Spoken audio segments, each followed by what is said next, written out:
자, 하나님 아버지와 우리 주 예수 그리스도로부터 오는 은혜와 평강이 오늘 모이신 여러분과 함께 하기를 바랍니다. 매해 연말이 되면요, 여러 방송 매체에서는 새해를 위한 카운트다운을 방송해 줍니다. 여러분도 한 번쯤 방송에서 보신 적이 있을 거예요. 아니면은 직접 가서 보신 적도 있으실 것입니다. 보신각에 있는 제야의 종을 생방송으로 연결해서 한 해의 마지막을 이렇게 세고 종을 쳐서 새해를 알리는 그런 행사를 여러 방송 매체에서 합니다. 그리고 저는 서울에서 태어나서 잘 몰랐는데 제야의 종은 보신각에서만 치는 것이 아니다라고 합니다. 각 지방에서도 제야의 종 행사를 하고 많은 사람들이 모여서 새해를 맞이할 카운트다운을 합니다. 새해에는 보다 좋은 일이 생기기를, 슬픔보다는 기쁨이, 불행보다는 행복이 넘치기를 바라는 마음으로 다들 한 자리에 모여서 카운트다운을 하는 거예요. 새해의 소망과 기대를 담은 카운트다운입니다. 그런데 여러분 그거 아세요? 우리가 지금 사용하고 있는 교회력에서도 이런 카운트다운이 있습니다. 오늘 우리가 드리는 예배는 교회력 마지막 둘째 주일이라는 특별한 예배예요. 지난주에는 우리가 추수감사 예배를 드려서 교회력에 따른 예배를 드리지 못했지만 지난주 주일은요, 교회력 마지막 셋째 주일이라는 주일이었습니다. 자, 그리고 오늘은 교회력 마지막 둘째 주일입니다. 자, 그럼 다음 주는 무슨 주일일까요? 교회력 마지막 주일입니다. 그렇죠? 셋, 둘, 하나. 이렇게 교회력에서도 카운트다운을 합니다. 자, 그렇다면 이 카운트다운은 무엇을 위한 카운트다운일까? 자, 바로 대림절을 위한 카운트다운이에요. 대림절은 주님의 오심을 기다리는 교회의 대표적인 절기입니다. 그리고 이 대림절을 시작으로 해서 교회의 연도, 교회력의 연도는 새해로 바뀝니다. 그러니까 이번에는 11월 30일부터 대림절이 시작해요. 그러니까 교회력에 따르면 11월 30일부터 교회의 새해가 시작이 되는 것입니다. 주님의 오심을 기다리며 그리고 카운트하는 예배, 카운트다운하는 예배, 그게 바로 오늘 우리가 드리는 예배예요. 교회력 둘째 주일, 그리고 다음 주는 교회력 마지막 주일, 그리고 그 다음 주일이 대림절입니다. 그래서 오늘의 복음서도 주님의 오심을 기다리는 내용을 담고 있어요. 주님이 오실 때 무슨 일이 일어날 것인지, 우리가 어떤 마음으로 주님을 기다려야 할 것인지, 주님이 오시는 그날 세상은 어떤 변화를 맞이하게 될 것인지 여기에 대해서 말하고 있습니다. 그래서 그런지 여러분 주님이 다시 오시는 그날, 우리가 딱 떠오르는 그날이 있죠. 그날 때문인지 오늘 복음서는 굉장히 우리에게 무겁게 들립니다. 마치 세상의 종말을 말하는 것 같고 위기가 닥쳐올 테니 다들 조심하라 라는 경고 같기도 합니다.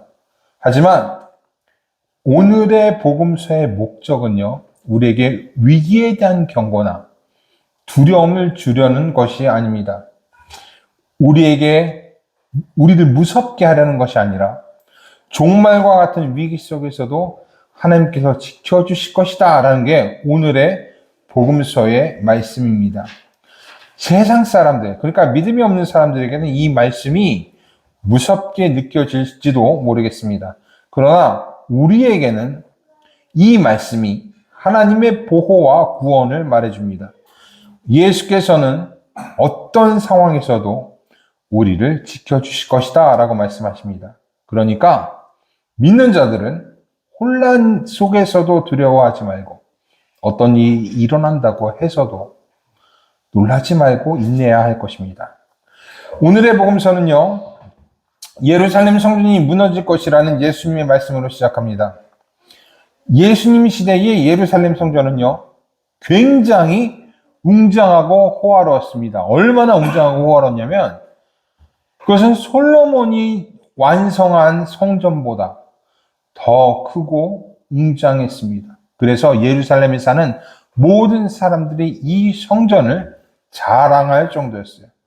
하지만 그것은 그저 성전의 겉모습이었을 뿐입니다. 성전 안으로 들어가면 부패가 가득했고 백성들의 혈세로 그리고 반강제로 거둔 세금으로 성전이 호화롭게 되었기 때문이에요. 오늘의 복음서 앞에는 가난한 과부의 헌금에 대해서 기록되어 있어요. 두 렙돈을 집어넣은 과부 사건이 기록되어 있는데 이것을 통해서 우리가 알 수 있는 것은 가난한 사람에게서도 헌금을 강요할 만큼 당시 성전은 헌금을 뽑아내는데 혈안이 되어 있었다라는 것입니다. 예수님께서는 이런 성전을 보시면서 때가 되면 이 성전이 무너질 것을 예언하십니다.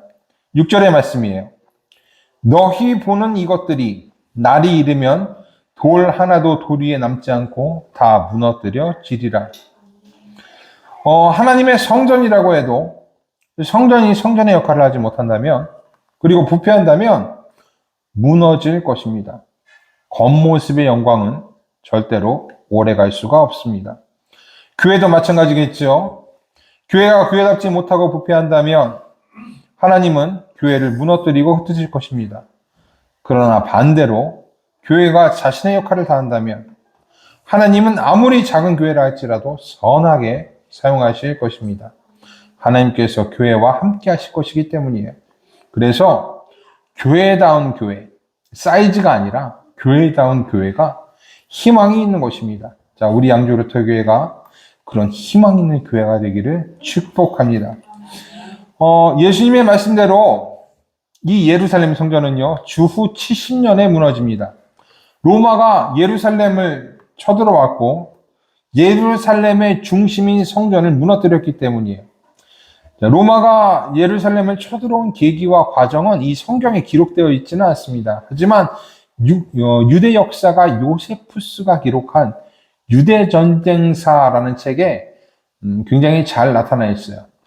이걸 굉장히 이야기하자면 굉장히 긴데 간단히 말하면 플로루스라는 총독의 폭정과 성전의 약탈로 인해서 예루살렘에서는 내란이 일어납니다. 그리고 이 플로루스 총독을 향한 이 반감에 수많은 유대 젊은이들은요, 열심당원들, 당시에 셀롯이라는 이 독립운동을 하는 단체가 있었거든요. 이 단체와 함께 로마의 수비대를 공격합니다. 그리고 이 수비대만 공격하는 게 아니라 로마와 결탁해서 로마가 인정한 제사장들이 당시 성전의 제사장이었거든요. 그러니까 그런 성전 사람들, 제사장들을 공격하여 다 죽입니다. 그 가운데 제사장의 일파였던 사두개인들도 다수 죽음을 당합니다. 하나님의 성전에 피바람 입은 것이에요. 그리고 그 성전은 유대 젊은이들과 열심당원 손에 들어옵니다. 그러자 수비대와 제사장을 잃은 로마는 군대를 예루살렘으로 파병합니다. 이것이 오늘 예수님께서 오늘의 복음서 10절에 예언하신 민족이 민족을, 나라가 나라를 대적하여 일어나겠고라는 말씀이에요. 민족이 민족을 죽였고, 그러다 보니까 로마가 예루살렘을 쳐들어옵니다. 나라가 나라를 대적하여 일어납니다. 그리고 약 4년간 유대와 로마의 전쟁이 벌어집니다. 이 과정에서 가장 많은 피해를 입은 사람이 누굴까요? 바로 민중이었습니다. 전쟁은 기근을 불러왔고 수많은 시체로 인해서 전염병이 돌았습니다. 그러나 전쟁을 시작한 사람들은요, 절대로 물러서지 않았어요. 오히려 하나님께서 로마라는 이교도로부터 자신들을 보호하실 것이다 라고 이 전쟁을 한 젊은이들과 열심당원들은 믿었습니다. 그래서 어떤 사람도 평화협정을 하지 못하게 방해했고, 심지어 예루살렘에서 도망치는 사람들을 붙잡아서 본보기로 십자가에 매달았습니다. 그리고 자신의 승리의 의지를 보이기 위해서 가지고 있는 식량도 불태웠어요. 이로 인해서 많은 사람들이, 예루살렘에 있는 많은 사람들이 굶어 죽기도 했습니다. 자, 이렇게 강렬하게 전쟁에 임했지만 세계를 제패한 로마 역시 강했습니다. 주후 70년, 전쟁이 66년에 일어났거든요. 4년 뒤에 그 수차례의 전쟁 끝에 예루살렘 성벽은 무너졌고 성전 역시도 무너지게 됩니다. 전쟁에 앞서 싸운 유대 젊은이들과 열심당원들은 거의 다 전사했어요. 그러니까 플라비우스 요세푸스의 기록에 따르면 유대 역사가 요세푸스에 따르면 당시 예루살렘 성 안에는 약 270만 명의 사람들이 살았는데 그 중에 9만 7천 명, 거의 10만 명은 포로로 잡혀갔고 전쟁 중에 약 110만 명의 사람들이 전사했다라고 기록하고 있습니다. 성전의 성물들은 약탈당하거나 빼앗겼고 그 뒤에 산발적인 봉기가 일어났지만 이 역시도 오래가지 못했다고 합니다. 자, 오늘의 복음서 24절에 이것도 기록되어 있어요. 그들이 칼날에 죽임을 당하며 모든 이방에 사로잡혀가겠고 예루살렘은 이방인의 때가 차기까지 이방인들에게 밟히리라. 예수님께서는 이렇게 예언하셨고 예수님의 예언대로 종말과 같은 일들이 예루살렘 안에서 일어나게 된 것입니다. 이런 과정에서 예수님을 따르는 사람들도 큰 피해를 입을 수밖에 없었습니다.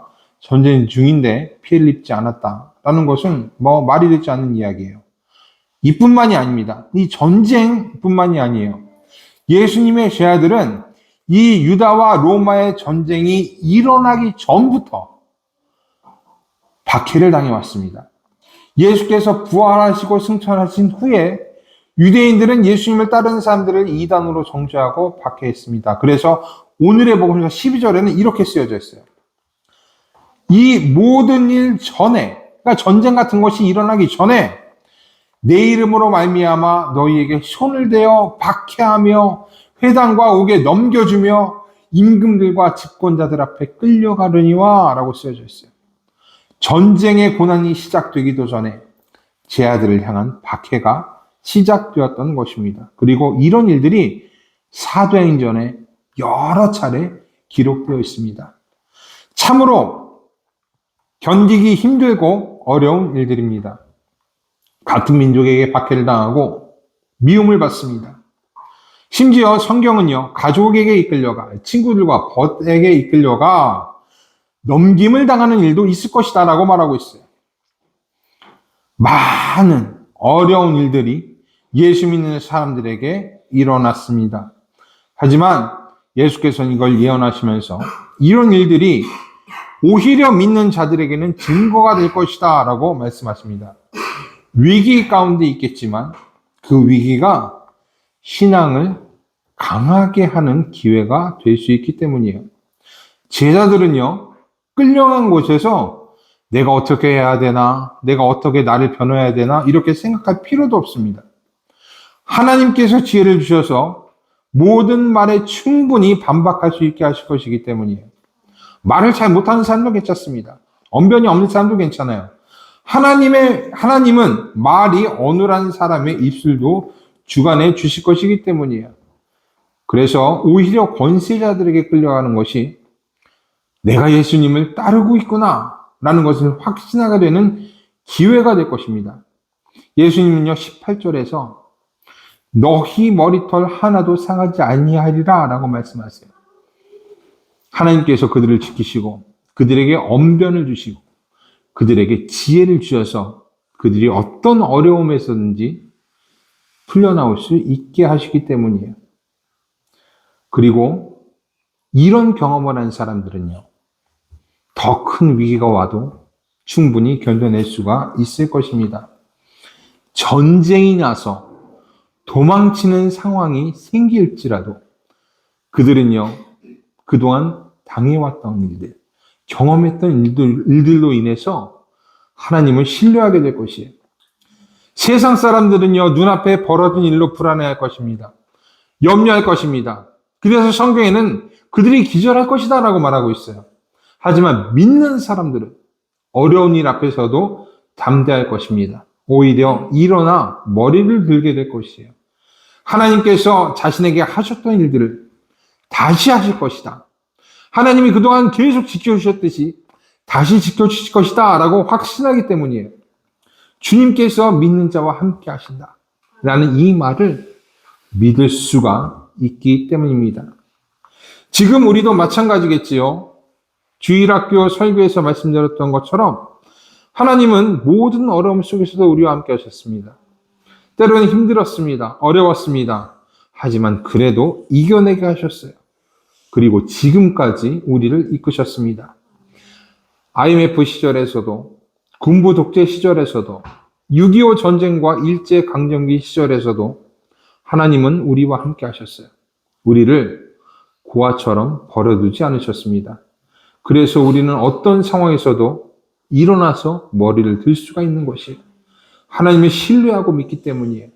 심지어 죽음이 우리 앞에 있다 할지라도 우리는 그 죽음 앞에서 담대할 수가 있습니다. 예수님께서는 그 죽음을 심판하시고 우리를 죽음 가운데서 구하실 것이기 때문이에요. 오늘의 복음서가 말하고 있는 것이 바로 이것입니다. 세상은 혼란합니다. 곤고합니다. 그래서 세상 사람들은 무슨 일이 일어날까봐 미리 겁을 먹고 두려워하고 일어나는 일을 너무나 염려해서 기절까지도 하겠지만 우리는 그런 일 가운데서도 담대할 것입니다. 우리의 구세주 되시는 예수께서 세상이 주지 못하는 평안을 주시기 때문입니다. 그러니까 여러분, 일어나서 머리를 드십시오. 세상에 종말이 온다고 해서 여러분 두려워하지 마십시오. 능력과 큰 영광 가운데 있는 예수께서 여러분들을 지키시고 보호하실 것입니다. 그리고 지금 우리는요, 이런 주님을 기다리면서 카운트다운을 하고 있어요. 곧 영광 가운데 계신 주님께서 큰 권능으로 우리에게 오실 것입니다. 그래서 오늘은 교회력 마지막 둘째 주일이라고 했죠. 다음 주인 교회력 마지막 주일인 다음 주일에는요, 이 교회력에 또 다른 이름이 하나 붙어 있어요. 바로 왕이신 그리스도의 날이라는 다른 이름이 또 있습니다. 이것이 교회력 마지막 주일의 다른 이름이에요. 왕이 오신다. 모든 그 백성들을 모든 염려와 불안에서 구원하신다. 큰 능력으로 백성들을 도우신다.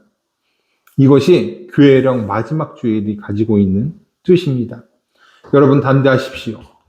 일어나서 머리를 드십시오. 왕이신 그리스도께서 여러분과 함께 하십니다. 담대하고 염려하지 않고 주님 앞에 나오고 주님을 신뢰하는 여러분들 위해 크신 하나님의 축복이 있기를 바랍니다.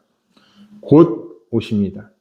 어떤 방법이라도 우리는 주님을 만나게 될 것이요. 그날 우리는 왕이신 그리스도의 능력을 보게 될 것입니다. 모든 지각에 뛰어난 하나님의 평강이 그리스도 예수 안에서 여러분의 생각과 마음을 지키시기를 바랍니다. 우리 함께 기도하겠습니다.